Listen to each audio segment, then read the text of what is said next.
Government has said that 22 new aims have been sanctioned across the country under Pradhan Mantri Swasthya Suraksha Yojana. External Affairs Minister Dr. S. Shankar will make suo motu statement in both houses of parliament today regarding the situation in Bangladesh.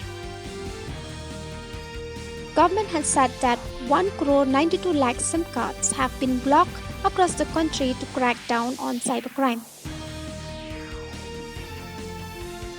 The government today said the country has witnessed significant reduction in the left-wing extremism in the last 10 years.